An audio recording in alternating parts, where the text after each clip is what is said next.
This video is for music producers who are considering starting their own business with their music and having music as a career. This message is going to hurt most people. This is going to offend most people, but I'm going to say it anyways because I know that it's going to help some of you out there. And I say some of you because most people are going to fall on the other side where they're going to be offended. They're going to say I'm a dick. They're going to say I'm an asshole, but I'm going to say it anyways. If you are a person who lets your fear dictate the decisions that you make and they're fearful wrong decisions, I would recommend now that you do not start your own business. Don't get into business if you are afraid of taking risks and you let fear drive your decisions. It's funny because most music producers focus on getting really good at music, thinking that that is the only thing that they need in order to succeed in this. Most people don't fail because they're bad at music. That's a skill set that can be learned and improved over time and can be easily fixed. What's not easy to fix is becoming the type of person that can operate in this type of environment. When it comes to building your own business, no matter if you're in music, if you're in art, if you're in Taekwondo, it doesn't matter. You're still operating a business, and if you can't operate a business properly by making the right decisions, you're going to have a hell of a time, and it's not even worth it because you're going to hate it. Business is all about risk, and if you're not willing to take risks, you say, I'm afraid to do this, I'm afraid to invest, then you should not be in business. Let me show you this illustration. There's always going to be two paths, right? And there's going to be two types of people. The first path is high risk and high reward. So let's say you get an opportunity from another company where they can grow your business up to $100,000. They say, I can bring you $100,000 in growth as far as revenue, but it's going to cost $10,000 to work with us. There's going to be two types of people. One person is going to view this and see, I see the power in this. This can bring me $100K just from a $10,000 investment. That's 10 times the return on investment that I put in. Versus this person who cannot even see this because this barrier is so close to their face and it's so in their face that they can't even oversee it to see this. All they're going to say is, I don't have $10,000. I can't find $10,000. There's no way. I'm not doing it because I can't find $10,000.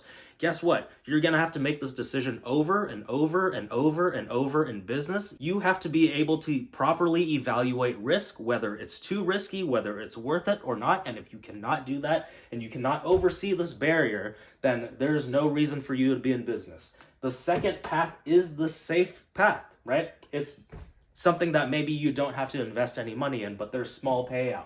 Maybe you've tried selling beats on BeatStars, not trying to learn from anybody. You're just watching YouTube videos, so you're not spending any money, but you're learning really slowly. So 5 years later, you finally make a sale that's like $5. That doesn't change your life.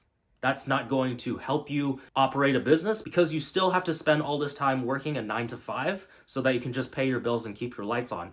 Therefore, your business is going to suffer and it's going to completely collapse and continue to deteriorate because you're fearful of making any big jumps. And I get it, you haven't been in the situation where you've been given an opportunity to spend 10K and make 100K, so you don't know what it's like. But when it comes down to it, there's types of people who are going to back out, they're going to fall backwards, and there's people who are going to move forward. And those people that move forward, they're not guaranteed that they're going to get this end result.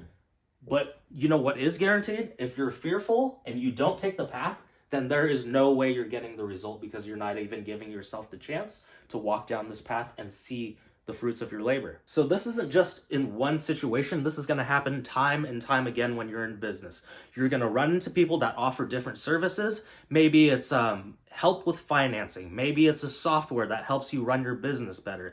Maybe it's salespeople that can sell for you. Whatever it is, it's going to cost you money. It's going to cost you a lot of upfront money. And if you make the poor decision every time you're fearful of putting in that investment in order to get a bigger return, then you're going to have a hard time with business and your business is going to crumble, it's going to fall apart, and it's not going to work out. Then you're going to have to go back to your job anyway. So this is the biggest thing to understand. This is something I'm pre-warning you because a lot of times we go into this thinking, hey, all I have to do is sit in my PJs, make beats and sell beats and everything is kosher. That's not how it works. You have to learn how to operate a business. If you want to grow, you have to learn how to make the right decisions, bring on the right people in order to get your business further. Because if you're the smartest person in the room, then you're in the wrong room. Because you need to get the smart people around you so that your business can grow and elevate. And if you can't afford to get those smart people around you, then what are you going to do?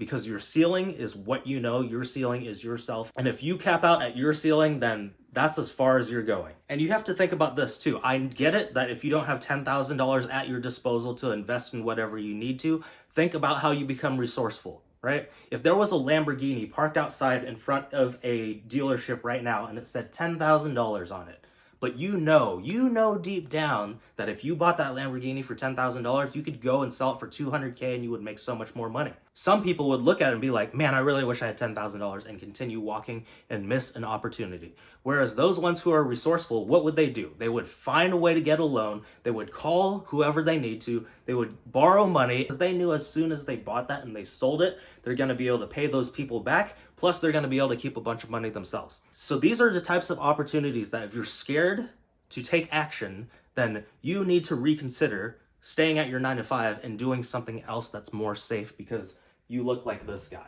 If you want low risk, you're going to have this guy's outcomes. If you're going to have high risk, if you're willing to take high risk, you might have this guy's outcomes and you might be able to live the type of lifestyle that you actually want to live. Look, the great part about this is it's all changeable.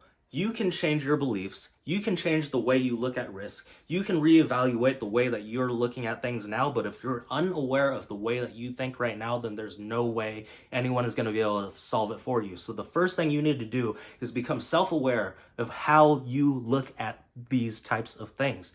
If you see an opportunity, if someone can teach you how to make 100K and all it cost was 10K, the investment is minuscule compared to the value, right? This is your value. This is the price. Even though you're down here and you can't afford it because this is high for you, well, guess how much higher those results are. So if you want to be a business person, start thinking in a way where you're looking at the value of the result that you're getting instead of the price that you have to pay to enter to play. This is the only way a business can grow. Otherwise, it's going to stagnate and it's going to diminish. And check this out. Do you think billionaires save up for something they need right now?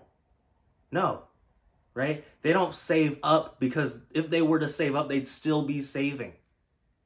When you save up, it moves too slowly. You need to become resourceful. And guess what? A lot of wealthy people earn their wealth because they leverage other people's money. What does that mean? They go and they take out loans from banks when they know that whatever they're taking the loan out for can bring them a larger return so that they can pay off that bank. Plus they can put more money in their pocket, bringing more capital so that they can continue to invest it into other things that are going to grow them even more capital. That is the way you should be thinking if you want to operate at a higher level. You need to think about, instead of being like, oh, I'm afraid to take a loan. I took out a loan for school and it screwed me over, or whatever. That's because you're taking out loans for stupid things. If you take out a loan for a car, well, obviously it's not going to pay you anything. If you take out a loan for a house, it's not going to pay you anything, right? There's no return on that investment. But if you take out a loan to better your skill set, to learn how to make more money, then you take that skill set and you make more money, then you pay off the bank and then you have the skill set forever and you have more money to be able to invest. That is how you grow. That is literally the answer. It's so simple, but everybody is scared. It's not because they don't know what to do. It's because they look like this guy and they're scared to take action because they're afraid of a price tag like this, right? If you're looking at numbers like this and this is big to you, it's forever going to look big to you. If you look at this number and you say, this number is tiny, that's the type of mindset and mentality that you need in order to be successful in business, whether it be music, anything like that. If you want to be a successful music producer, you want to own your own business, you want to operate these things, you have to think in this way. It's not always about what compressor is the best, what limiter is the best, what's this plugin, that plugin. It doesn't matter. What truly matters is the way that you operate in here. Okay? So I hope this helps somebody out there. If there's 100 people standing on the fence, they're like, I want to make music production a career, this is probably going to help about 3 people, right? A few people are going to be like, I'm down. I'll take the risk. I'll do whatever it takes. And they're going to fall over. They're going to fall forward and they're going to take that risk. There's people that, most of the people say this, but there's only going to be about 3-5 people that actually do it. Everybody else, you might as well fall back now. Save yourself the effort, save yourself the time, unless you decide you want to change your belief in how you look at risk. You need to evaluate risk better if you want to be a good business person. So if you want help with turning your music into an actual career, watch the training down below. I'm going to leave in the description a training that I made that talks about producing for artists and turning them into high-ticket clients. And we talk a lot about mindset because this is the things that holds most people back. 90% of my students, they aren't held back by their music. They're held back by the way that they think in here and the made-up situations that they make up in here, so I have to help them overcome that. And so that's not going to be any different for you. It's the same with everybody. Psychology is 80% of the game. And so if you need help, watch that training below. And if you need a mentor, you need someone to help you, I would love to jump on the phone with you, see if we're a good fit to even, work together, see if we can get you to your goals. And I'll also let you know if we're not a good fit. Okay? Just keeping it real with you. So if you like this video, please like, subscribe, do all those sorts of YouTube algorithmic things, and I will see you in the next video.